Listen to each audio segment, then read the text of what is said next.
Hi കൂട്ടുകാരെ, Excel online Sunday സ്കൂളിലേക്ക് എല്ലാ കൂട്ടുകാർക്കും സ്വാഗതം. കഴിഞ്ഞ ദിവസങ്ങളിൽ വളരെ മനോഹരമായ ക്ലാസ്സുകൾ നമ്മൾ പഠിക്കുകയായിരുന്നു. പലരുടെയും ജീവിതങ്ങൾ നിങ്ങൾക്ക് അനുഗ്രഹമായി എന്ന് ഞാൻ ചിന്തിക്കുന്നു.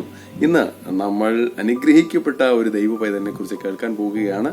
കർത്താവിന് വേണ്ടി വലിയ കാര്യങ്ങൾ ചെയ്ത, ലോകരാജ്യങ്ങളിൽ കർത്താവിനെ പ്രയോജനപ്പെട്ട ഒരു മനുഷ്യനാണ്. അദ്ദേഹത്തിന്റെ ജീവിതത്തെക്കുറിച്ച് നിങ്ങളോട് പറയുന്നതിൽ ഞാൻ വളരെയധികം സന്തോഷിക്കുന്നു. ഓർക്കുക, നിങ്ങൾ ഈ കേൾക്കുന്ന കാര്യങ്ങൾ മറ്റു കൂട്ടുകാരിലേക്ക് ഇത് പങ്കുവെക്കണം. അവർക്ക് ഇതിന്റെ ലിങ്കുകൾ അയച്ചു കൊടുക്കണം. അത് നിങ്ങൾ മറക്കരുത്. ഇന്ന് നമ്മൾ കേൾക്കാൻ പോകുന്നത് 1924 ഒളിമ്പിക്സിൽ ചരിത്രം കുറിച്ച ഒരു ചെറുപ്പക്കാരൻ, ഒരു സ്പോർട്സ്മാൻ, ഫ്ലൈയിങ് സ്കോട്ട്സ്മാൻ എന്ന് പറയുന്ന ഒരു വിളിപ്പേരുള്ള ഫ്ലൈയിങ് സ്കോട്ട്സ്മാൻ എന്നാണ്. പറക്കുന്ന ഒരു സ്കോട്ട്സ്മാൻ എന്ന് പറഞ്ഞാൽ സ്കോട്ട്ലൻഡിൽ ജീവിച്ചിട്ടുള്ള ആളാണ്. അപ്പൊ ആ സ്കോട്ട്ലൻഡിലെ താരമായിരുന്നത് കൊണ്ട് തന്നെ അദ്ദേഹത്തെ ഫ്ലൈയിങ്, പറക്കുന്ന സ്കോട്ട്സ്മാൻ എന്ന് അറിയപ്പെട്ടിരുന്ന ഒരു ചെറുപ്പക്കാരൻ. എറിക് ലിഡേൽ എന്നാണ് അദ്ദേഹത്തിന്റെ പേര്. എറിക് ലിഡേൽ എന്ന ചെറുപ്പക്കാരൻ 1902 ജനുവരി മാസം 16 ജനിച്ചത്. അദ്ദേഹത്തിന്റെ ജനനം ചൈനയിലായിരുന്നു. എന്നാൽ അദ്ദേഹത്തിന്റെ മാതാപിതാക്കൾ സ്കോട്ട്ലൻഡിൽ മിഷണറിമാരായിട്ട് സേവനം ചെയ്തവരാണ്. അങ്ങനെ അദ്ദേഹം സ്കോട്ട്ലൻഡിലേക്ക് 5 വയസ്സിന് ശേഷം സ്കോട്ട്ലൻഡിലേക്ക് പഠനത്തിനൊക്കെ ആയിട്ട് അങ്ങോട്ട് പോവുകയുണ്ടായി. ബ്രിട്ടനിൽ മിഷണറി പ്രവർത്തനം ചെയ്തിരുന്ന പ്രിയപ്പെട്ടവരും ആയിരുന്നു ഇദ്ദേഹത്തിന്റെ മാതാപിതാക്കൾ. പാരീസിൽ ഒളിമ്പിക്സിലേക്ക് വരുമ്പോഴാണ് അദ്ദേഹത്തിന്റെ ജീവിതം ലോകം അറിയുന്നത്.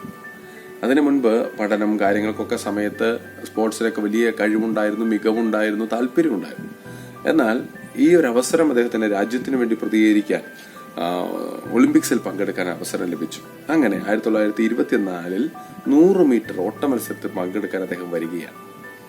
അദ്ദേഹം ദൈവത്തിൽ വളരെയധികം വിശ്വാസമുള്ള ആളായിരുന്നു. അദ്ദേഹം തന്റെ ഓട്ട മത്സരം എന്താണെന്നറിയാൻ ഒളിമ്പിക്സ് വില്ലേജിൽ നോക്കിയപ്പോൾ അദ്ദേഹത്തിന്റെ ചാർട്ടിൽ ഇപ്രകാരം എഴുതിയിരുന്നു: 100 മീറ്റർ ഓട്ടം നടക്കുന്നത്, അതിന്റെ ഫൈനൽ മത്സരം നടന്നത് ഞായറാഴ്ച ദിവസമാണ്. അദ്ദേഹം ചെറിയ പ്രായം മുതൽ ദൈവത്തിൽ വളർന്നിട്ടുള്ള, വചനത്തിന് താല്പര്യമുള്ള ഒരാളായതുകൊണ്ട് അദ്ദേഹത്തിന് വലിയ വിഷമം തോന്നി. അദ്ദേഹം ആ മത്സരത്തിൽ പങ്കെടുക്കാതെ മാറി നിന്നു. കാര്യം, ഞായറാഴ്ച ദിവസം ആരാധനയ്ക്ക് പോകണം, മറ്റു കാര്യങ്ങളൊന്നും അദ്ദേഹം പങ്കെടുക്കുകയില്ല. അങ്ങനെ അദ്ദേഹം ആരാധനയ്ക്കായിട്ട് കടന്നുപോയി. ആരാധനയ്ക്ക് സമയം വേർതിരിച്ചു. കൂട്ടുകാരെ, നമ്മുടെ ജീവിതത്തിൽ ഒന്ന് ചിന്തിച്ച് നോക്കി. ഇങ്ങനെ ഒരു അവസരം വരുമ്പോൾ നമ്മൾ എന്ത് തീരുമാനമെടുക്കും? ഒരു ട്യൂഷൻ വരുന്നു, ഒരു കല്യാണം വരുന്നു, ബന്ധു വീട്ടിൽ പോകണം, അല്ലെങ്കിൽ ഗസ്റ്റ് ഉണ്ട്. നമ്മൾ ആരാധന മാറ്റിവെക്കുമോ അതോ കല്യാണത്തിന് പോകുമോ? ആരാധന മാറ്റിവെക്കുമോ ക്രിക്കറ്റ് മത്സരത്തിന് പോകുമോ? ഈ കൂട്ടുകാരൻ എന്താ ചെയ്തത്? ഇദ്ദേഹം ഒളിമ്പിക്സ് മത്സരം മാറ്റിവെച്ചിട്ട് ആരാധനയിൽ പങ്കെടുത്തു. മണ്ടത്തരമായോ? എന്നാൽ വീക്ക് ഡേയ്സിൽ നടന്ന 400 മീറ്റർ ഓട്ട മത്സരത്തിൽ അദ്ദേഹം പങ്കെടുത്തു. 400 മീറ്റർ ഓട്ട മത്സരം പങ്കെടുക്കുന്നതിന് മുൻപ് അദ്ദേഹത്തിന്റെ കയ്യിലേക്ക് ഒരു മനോഹരമായ ഒരു പേപ്പർ കഷ്ണം കിട്ടി. അതിൽ ഒരു വചനം എഴുതിയിരുന്നു: 1 ശമൂവേൽ 2:30. 1 ശമൂവേൽ 2:30. ആ വചനം ഇങ്ങനെയാണ്: എന്നെ മാനിക്കുന്നവനെ ഞാൻ മാനിക്കും.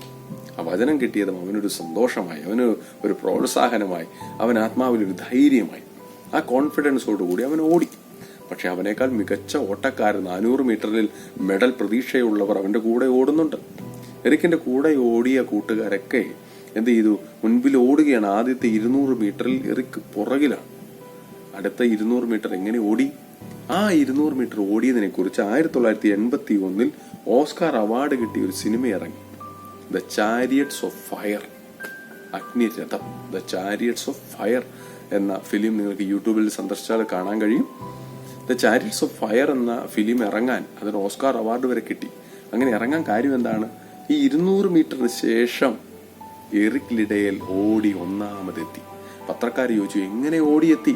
ഒന്നാമത് എങ്ങനെ എത്തി? പുറകിലായിരുന്ന താങ്കൾ എങ്ങനെ മുൻപിലെത്തിയപ്പോ പറഞ്ഞത്, ദൈവത്തിന്റെ ദൂതന്മാരുടെ സഹായത്തോടെ, ദൈവത്തിന്റെ സഹായത്തോടെ ഓടിയെത്തി എന്നുള്ളതാണ്. ഇപ്പൊ എറിക് ലിഡേലിന്റെ ജീവിതം നമ്മെ പഠിപ്പിക്കുന്ന കാര്യം എന്താണ്? 100 മീറ്റർ ഓടേണ്ട അവസരത്തിൽ ആരാധനയ്ക്ക് മാറി നിന്നവൻ, ദൈവത്തിന് 1ാം സ്ഥാനം കൊടുത്ത എറിക് ലിഡേൽ 400 മീറ്റർ ഓടിയപ്പോൾ ദൈവം അവനെ മാനിച്ചു, ഉയർത്തി, ഒന്നാമതെത്തിച്ചു. പിന്നീട് ആ ഉയർച്ചയിൽ നിൽക്കുമ്പോൾ തന്നെ 1925 ചൈനയിൽ ഒരു മിഷണറി ടീച്ചറായിട്ട് എറിക് ലിഡേൽ കടന്നുപോയി.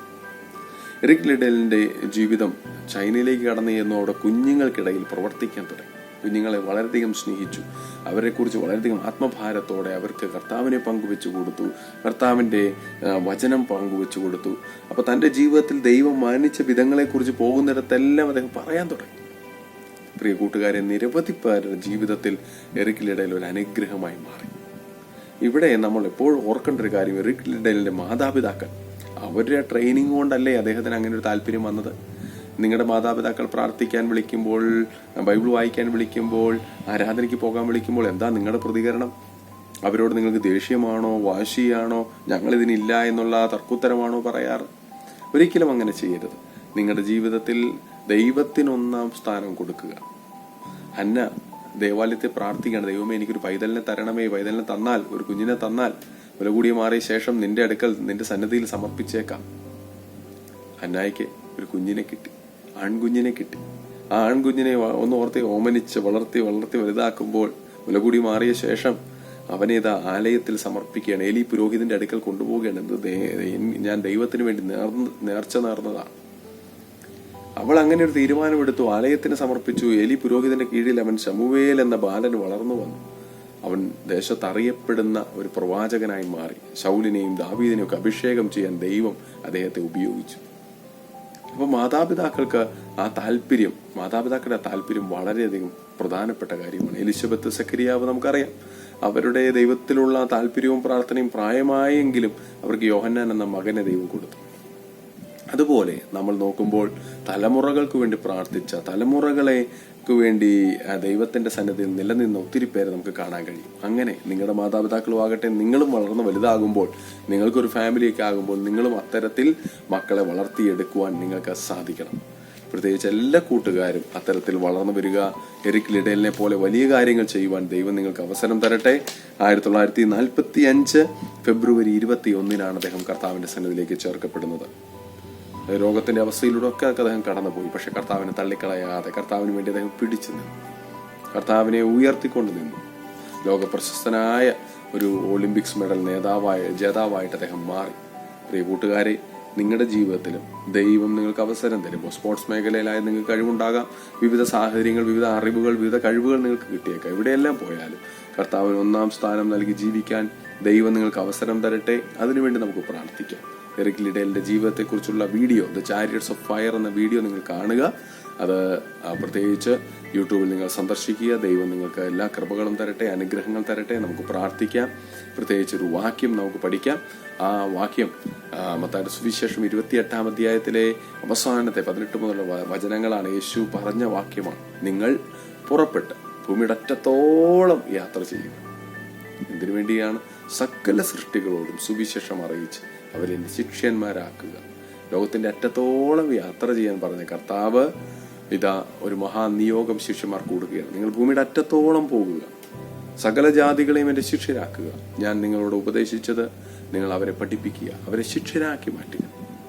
അതുകൊണ്ട് അത്തരത്തിൽ ലോകരാജ്യങ്ങളിൽ യാത്ര ചെയ്യുവാൻ, ദൈവത്തിന് വേണ്ടി നിരവധി കാര്യങ്ങൾ ചെയ്യുവാൻ ദൈവം നിങ്ങൾക്കും കൃപകൾ തരട്ടെ, അനുഗ്രഹങ്ങൾ തരട്ടെ എന്ന് പ്രാർത്ഥിക്കുന്നു. നമുക്ക് പ്രാർത്ഥിക്കാം. എല്ലാ കൂട്ടുകാരും കണ്ണുകളടച്ച് കൈകളെ കൂപ്പി പ്രാർത്ഥിച്ചാട്ടെ. ദൈവമേ, ഞങ്ങളുടെ ജീവിതത്തിൽ കർത്താവെ എറിക് ലിഡേലിനെ കുറിച്ച് കേൾക്കാൻ അവസരം തന്നല്ലോ. എറിക് ലിഡേലിന്റെ ജീവിതത്തെ പോലെ ഞങ്ങളുടെ ജീവിതവും ആയിത്തീരുവാൻ സഹായിക്കണം. ഞങ്ങളുടെ ജീവിതത്തിലും അങ്ങേ മാനിക്കുവാൻ, അങ്ങേ ആദരിക്കുവാൻ, അങ്ങേ ആരാധിക്കുവാൻ, അങ്ങയുടെ വചനത്തിനും ആരാധനയ്ക്കും ഒന്നാം സ്ഥാനം നൽകുവാൻ ഞങ്ങളെ സഹായിക്കണം.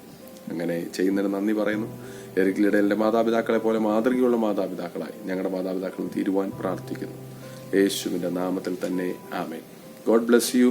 ദൈവം നിങ്ങൾക്ക് എല്ലാ നന്മകളും തരട്ടെ, അനുഗ്രഹങ്ങൾ തരട്ടെ.